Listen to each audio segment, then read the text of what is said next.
the infrastructure can be delivered better in the way that the assistances, initiative can be distributed better to serve the people.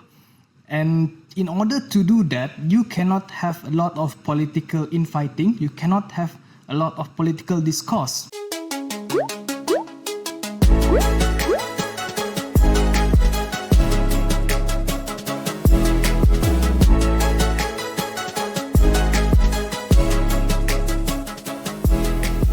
Welcome back to S'more Talks. So if you're new here, we would like to welcome you. And if you didn't know, S'more Talks is basically a podcast where we talk about life, we talk about current affairs, the latest trend, and basically anything under the sun. So for today's podcast, sadly, my dear friend, co-host Sarah has ditched me. No, I'm just kidding. Okay, so basically, today we have a very, very special guest host with us, which is Nazmi. Hello, happy to be here. Okay, so before we dive into the podcast, right? If you guys are new, don't forget to check us out. We have our podcast on YouTube and also on Spotify. So do remember to check us out there and to subscribe, to turn on the notification bell as well so you know when new episodes are out. All right, so Nazmi, Yes, how do you feel today to be here? it feels really good. This is my first ever podcast debut, if I may say. I'm Nazmi Suhaimi. I'm editor at New Sarawak Tribune. As part of my job is to oversee the development of the podcast in Sarawak Tribune. And this is actually our first podcast, Small Talks. Sadly, Sarah is not here today, so I'm filling in for the moment for this episode. And I hope we will have a good episode on our hands today. Yay! Okay, so so Nazmi, you're saying you're an editor here in Sarawak Tribune. So can you share a little bit, how does your job look like? I used to be a reporter. I started working in 2019. I became a cadet reporter at Sarawak Tribune, and part of my job was going to the ground, getting the report, getting to understand the local situation, and reporting from the ground. And after a few years, I transitioned into becoming an editor at Sarawak Tribune. As part of my job, I oversaw a team of reporters and prepared the assignments for them. And later in my current role, I'm overseeing the editing of news item. And currently now, we are looking into video production, and this is one of the products of that endeavor. The video production and the podcast, Small Talks. Wow, that's a long range, a lot, like, how to say it?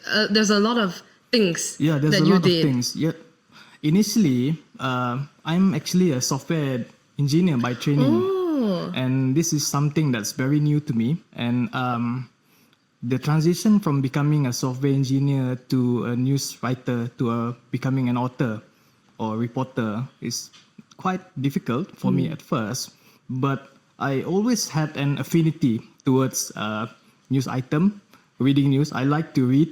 I like to browse through the internet and look for news and whatever is happening at other places in the world and what's happening in Sarawak. The process of becoming a reporter is something that is quite difficult, in the sense that you have to learn about the format, you have to learn about news writing, and you need to understand the local context. Perhaps we can talk about that later. But how was it for you becoming a reporter? You were with TVS before. Yeah, as an intern. And as an intern. Yeah. And it's not something that a lot of people know, that you were interning for TVS at one point, and now you're here. What made you think that journalism is the career for you? Well, I studied broadcasting for my degree. Yeah. So I was roughly knowing that I'm gonna go into that path.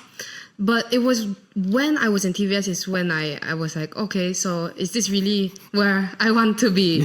Because of especially the very odd hours. I think as reporters, I feel like we can compare to on-call doctors, you know, that type of thing. Exactly. Yeah, so it was quite interesting.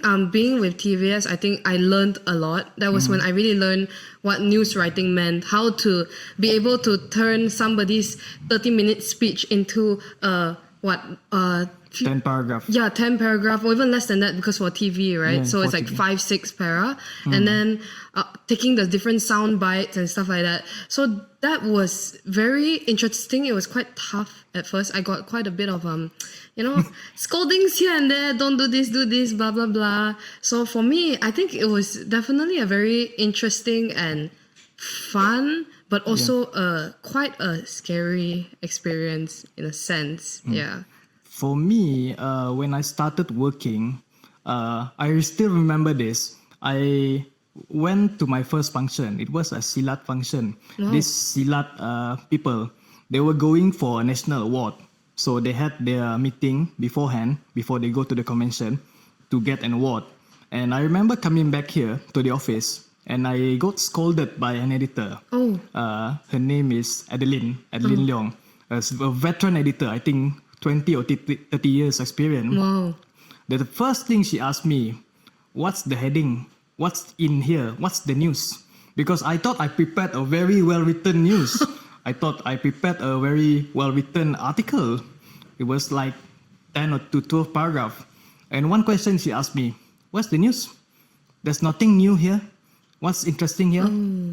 From that moment on, every time I tried to go to the ground and look for news and write a news, I still remember the thing that she said to me, that you must look for the news, meaning you cannot bury the lead.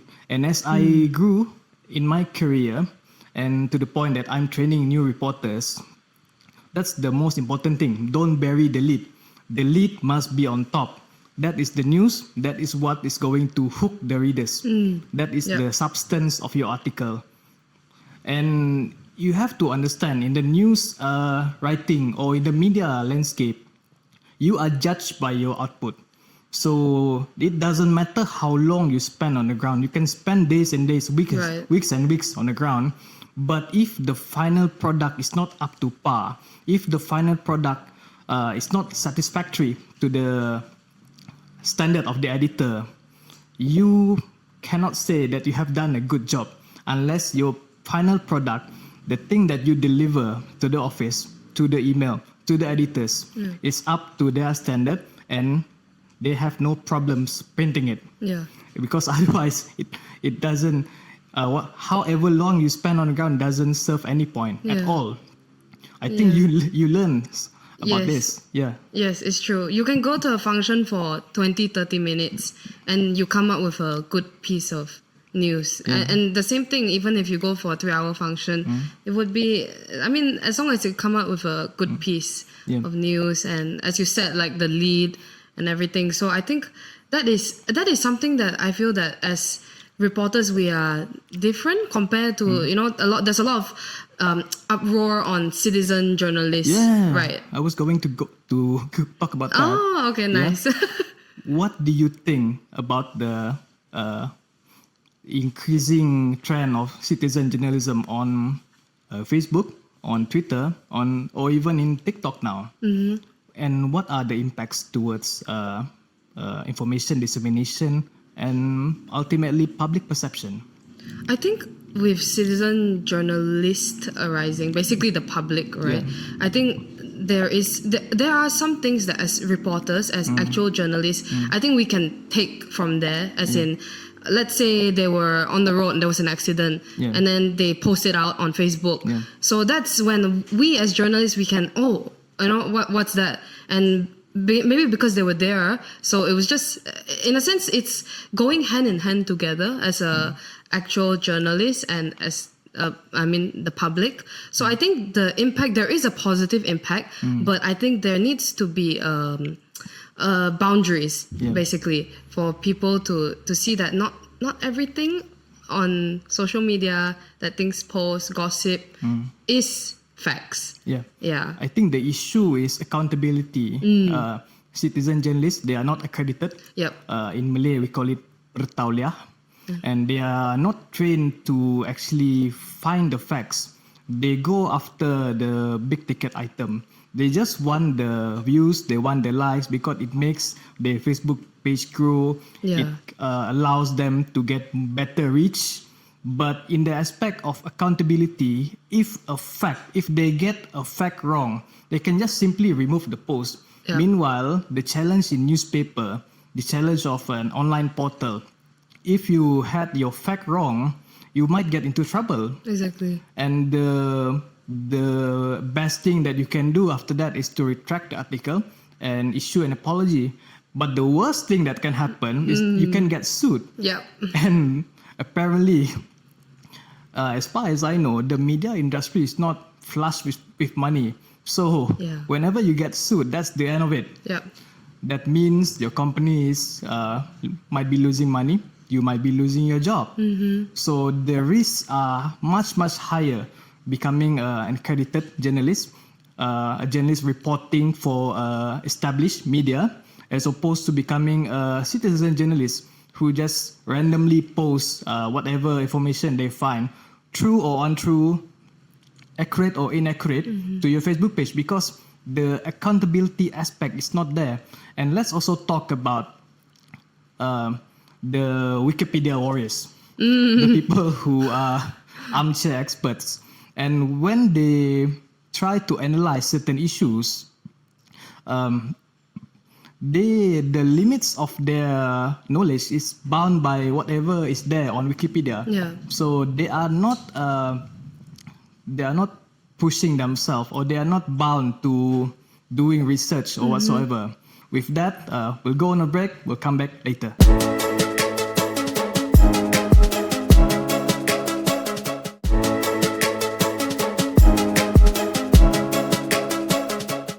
Welcome back to Small Talks. So Moeka, how do you familiarize yourself about politics? Because politics is one aspect you should know about as part of your preparation to become a journalist. Yeah, I think in the beginning when I entered this industry, it was tough because I'm not a type of person that really likes politics, which means that it's kind of hard for me to understand a lot of things. But I know that coming in as a reporter, I definitely need to know and keep up with all the things that's going on, especially wherever I'm at. So I think I basically had to kind of force myself to read news and read political news. And then at times where I don't understand, I'll ask my family who would have understand more because they grew up, here, so they would know more. But it was actually quite tough for me. But I think like for you, I think you're quite good. I mean, seeing your work and everything, you're quite good in politics and you know a lot about it. So how was that for you? Are you someone that actually really liked politics in the first place? My understanding of politics is based on what happened a few years before I started journalism. So that's when Facebook started. That's when social media became a common source of reference for a lot of people. And of course, during that time, we have to look at it whereby social media, Facebook, Twitter is providing an alternative narrative to the people for politics. Because at that time, you have to understand that the traditional media, they are not, I wouldn't say they are partial, but they are bound by certain rules, right, whereby the reporting could not have been made to represent all the parties. Yeah. So when I started working, I understood some of it, some parts of it, some things about politics, but not all of it. But after I started working, then I began to understand the politics in Sarawak. I know about politics in Semenanjung, actually more than Sarawak, even before I started. But after I started working, and I began to know all these people, all the minister, all the politician who holds the most power. That's when I fully understand how things work and what things are behind the scene. So I know for a fact that a lot of people, they might not be keen to learn about politics because they think that politics is something that they are not interested in. However, you have to understand politics touches every aspect of our life. And as we begin to grow older, transition from the age of being a teenager towards being a young adult, you find yourself getting more and more interested in politics because each and every one of us, young adults, towards the elder generation, we have some sort of personal stake in it. Yeah. What's the policy is going to be? What is the next move at the government? What are the decisions made? Because each and every one of these policies, decisions will affect each and every one of us personally. Yeah. So that's why politics, the knowledge of politics is important. And of course, as reporters, as journalists, you need to understand politics because it gives you better local context, which allows you to have a more fair view of the situation.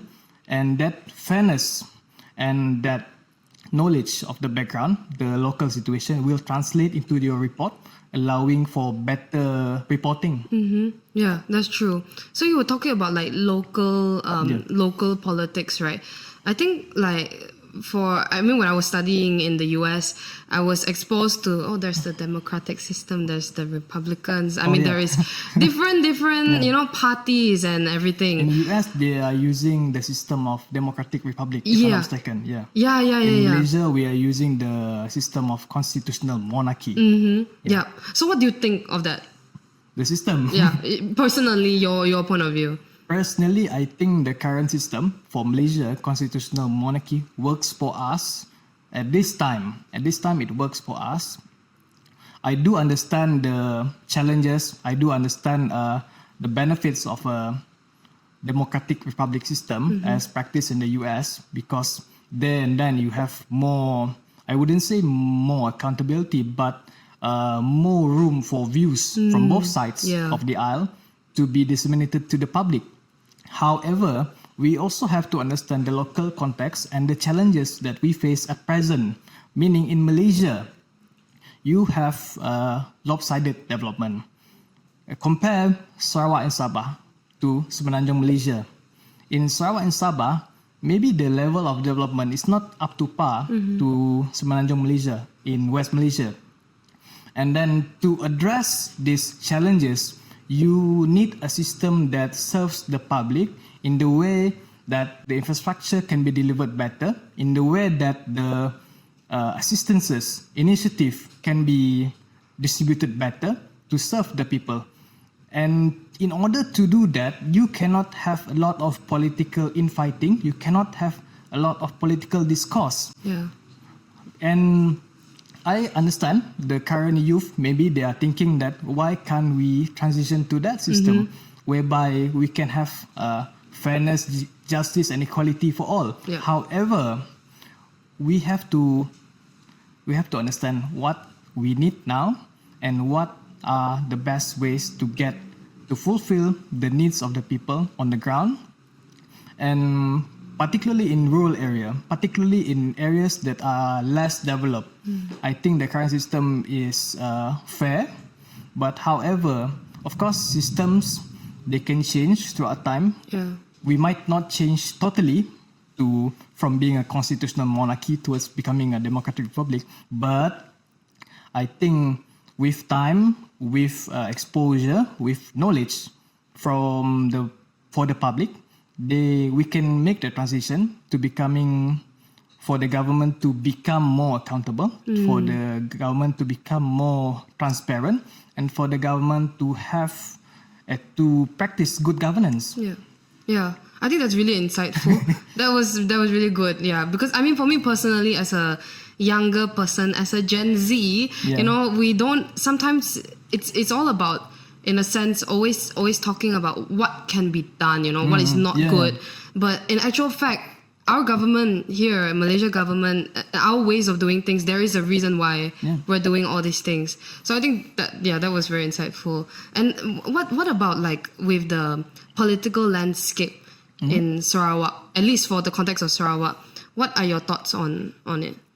I think for Sarawak, under the leadership of Yang Amat Premier, Datuk Patinggi Abang Johari Tunopeng, I think we have made a lot of strides forward.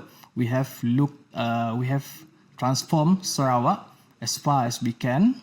At present, Sarawak has been accorded the status of being a high income state by the World Bank.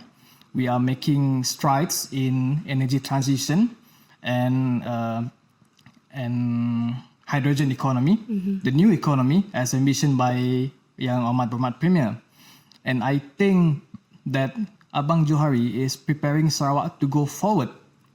And one way of him doing that is to have Sarawak leapfrog from an economy that is based from current resources, meaning oil and gas, to new resources in terms of hydrogen, in terms of carbon capture, utilization and storage, and environmental sustainability.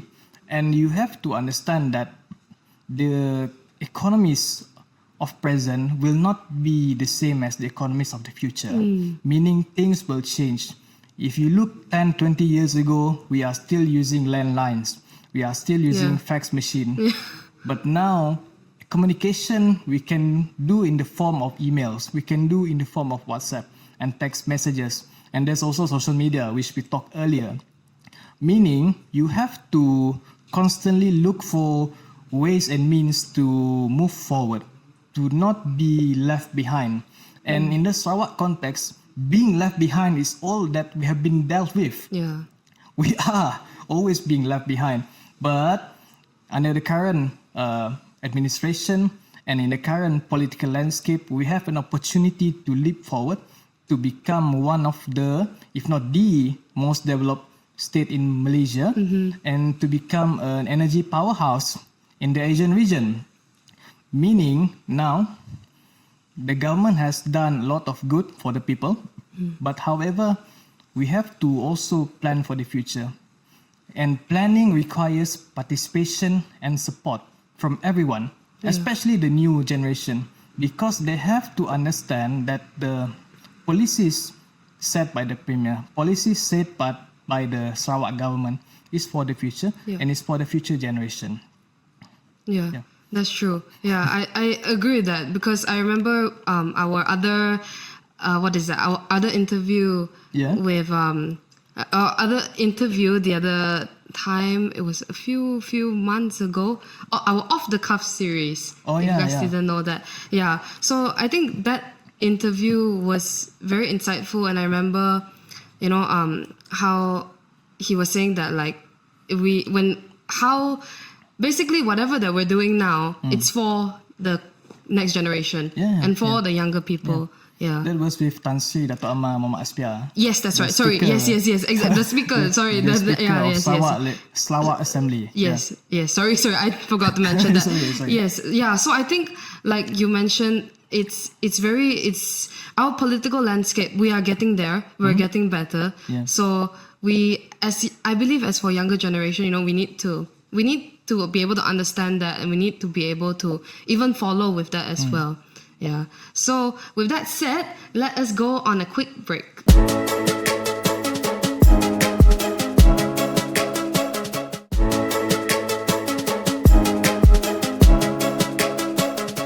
Welcome back, and just now Nazmi and I were talking about the political landscape of Sarawak, and we're in the month of October now, and it was just announced yesterday that actually our Dun sitting, which is the Sarawak Legislative Assembly, the sitting will be happening next month, right, Nazmi? Yeah, correct. Yes, exactly. So I still remember when I covered the Dun sitting for the very first time. When was that? I think that was last year.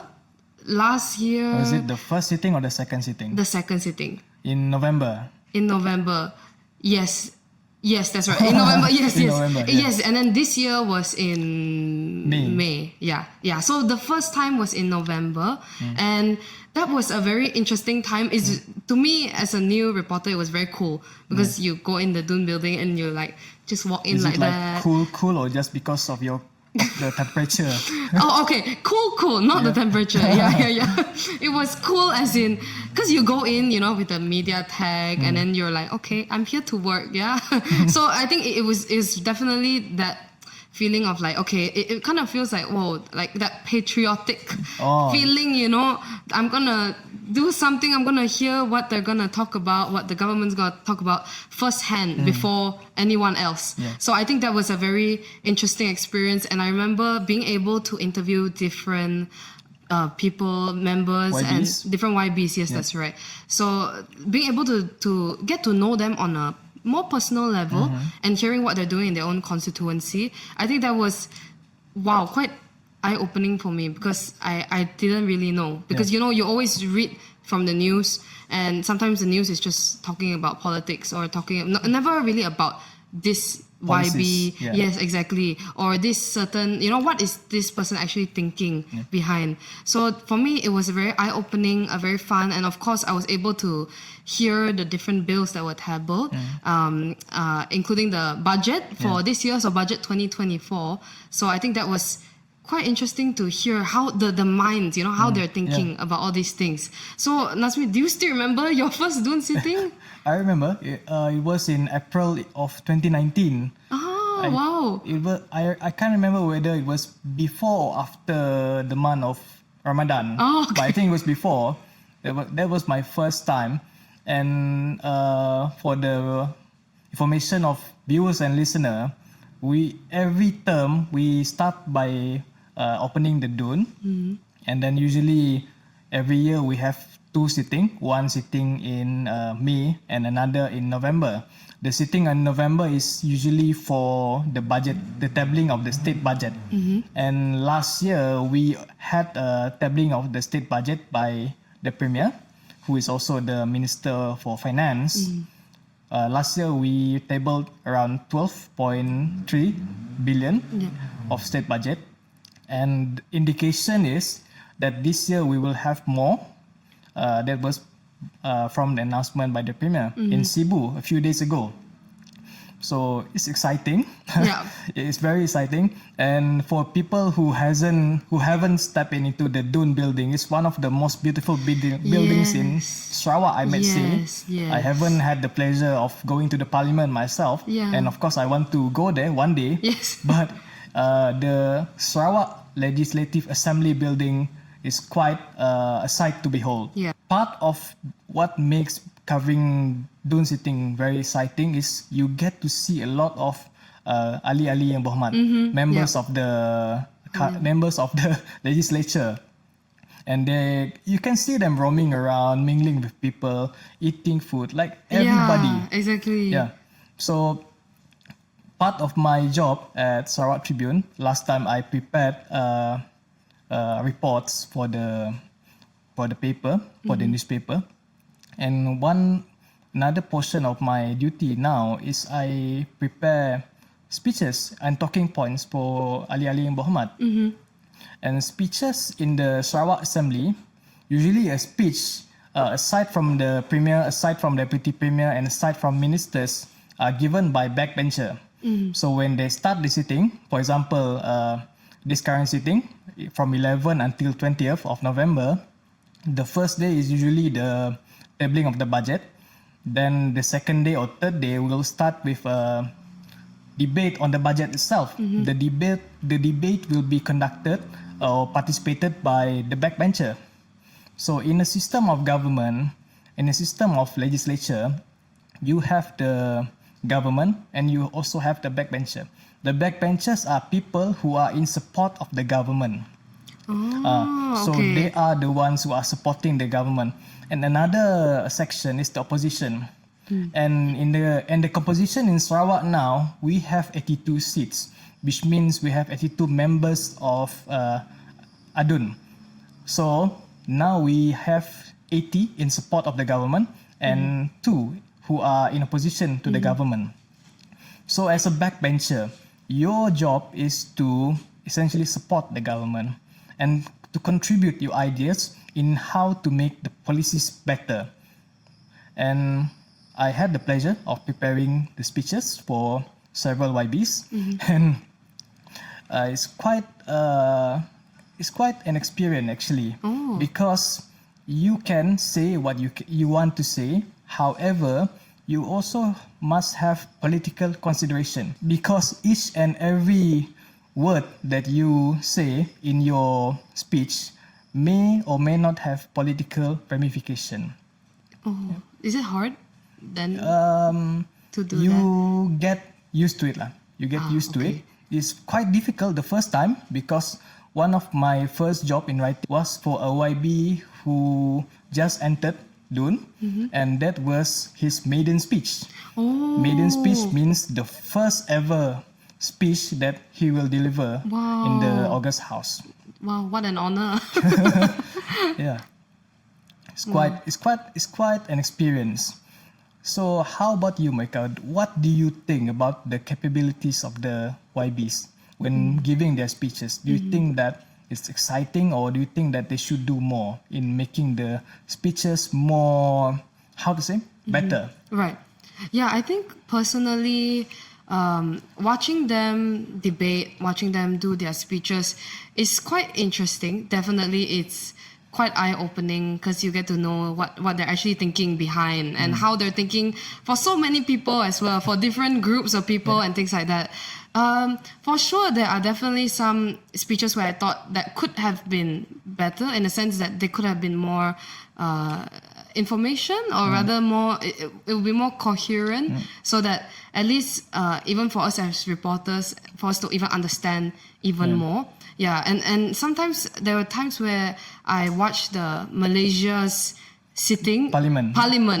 Yeah, Malaysia's parliament, and it's quite interesting because I personally feel that our Dun sitting the speeches is actually much more informative than Malaysia's parliament sometimes, but of course there are times where of course it's different, right? Because it's a nation. Yeah. Do you know that the Sarawak Assembly, I think, is the only assembly in Malaysia which allows the use of English and any other native languages? Right. Yes. That is very interesting. Yeah. So essentially, you can talk in your native language, but for the languages that might not be very familiar to other members, they have to organize it beforehand to allow for a translator to be there during the sitting and to translate whatever that has been said to the others. In Sarawak? In Sarawak, yeah. Oh, okay. That's what I was told lah. Okay. Yeah. Yeah, I remember that. But usually the Aduns will deliver speeches in BM, in Malay or in English. Yeah. And usually if they were to use native languages like Iban or Bidayo, it's usually mentioned only in passing. So they will not deliver the speech in its entirety in that native language. Right. It's just maybe one or two sentences type of thing. Yeah. But to the audience, to the viewers and listener, tune in to the Dun sitting. You might learn a thing or two because that is where they will discuss policies. That is where the policies are being debated in the August House. Yeah. For the consideration of other members and for the approval by the members. And after a bill has been passed, it will take effect, and that is the law that becomes law, which all of us has to live by. It's so interesting. Yeah. That is really cool. Yeah. So I think with that said, we will take a short break now.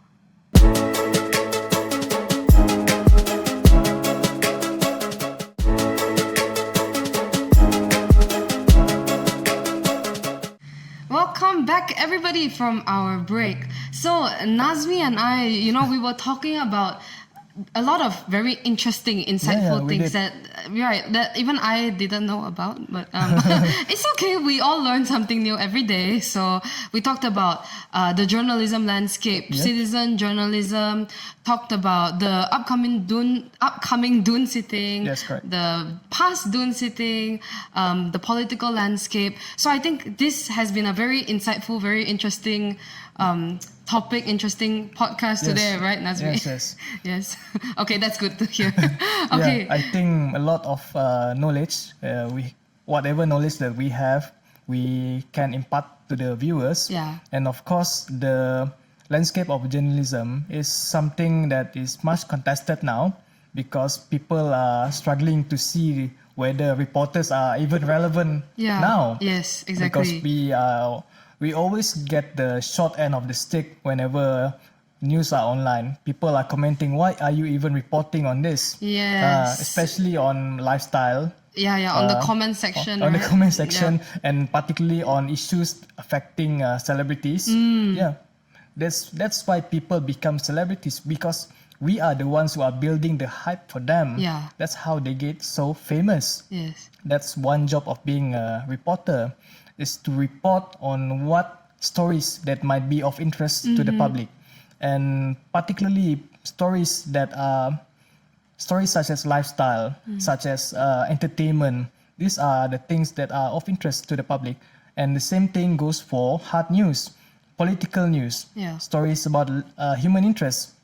So I think that in this episode, we have shown, Yes. we have talked about that. And I think it's good for the people to know and to listen to our viewpoint. Yeah, exactly. So we hope that the viewers, that you guys are, that you guys found it interesting, and you guys got some insights as well to what it's like being a kind of like the back end of things. Yeah, we work from behind the scene. Yes. Our faces are not shown in the public, but we are behind. We are the one who are bringing coverage. We are the one who are bringing news to the people. Yeah. And we take a lot of pride in our duties, Yeah. I think. Yeah, It's fair to for say. sure. Yes. For sure. Yes. And a lot of people, they might think that it's an easy job. It's not. I can say that. Yeah. Compared to other job, long hours. But then again, Sadly. we do it for the love for it. Yeah. We do it for our interest in news. We do it because it's something that we love doing. And if you love what you do, you don't have to work for a day in your life. Yeah. Exactly. Wow, wise words by Nazmi. Nazmi 2024. Yeah, that's true. So I think with that said, I think you heard, especially from Nazmi, all the insights that he gave. So I think there is actually something very exciting. So if you watch the end, keep watching. Okay, so basically, Nazmi, would you like to share an exciting thing that's coming up? Yeah, in the coming few weeks, if not earlier, we will launch another podcast. Yay! This podcast is more to news-oriented, news analysis, with me and another special guest host who might be a permanent host. Yeah, yes, exactly. That's right. We are still working on it. Yeah, okay. So that is the exciting news. So everyone stay tuned. Even I'm honestly, personally excited to watch it as well. Yeah, because we want to discuss about policy issue. We want to discuss about political issue. Yeah. Because I feel that there's a void in the market for Sarawak viewers and Sarawak listeners on issues that are of interest to them, particularly on politics and on policy, and particularly on issues that might have a bearing in their everyday life. So we are trying to fill that. Yeah. And please watch. Yes, exactly. Please stay tuned. And we will let you guys know when we are gonna launch it. So with that said, this is the end of today's podcast. So don't forget to follow us on Facebook, on TikTok, Instagram, and YouTube, most importantly, and also on Spotify to check out this episode, and even Sarawak Tribune as well, the things that we're doing, the local news, the nation news. So do remember to follow us, like and subscribe, turn on the notification bell, and we will see you in the next podcast.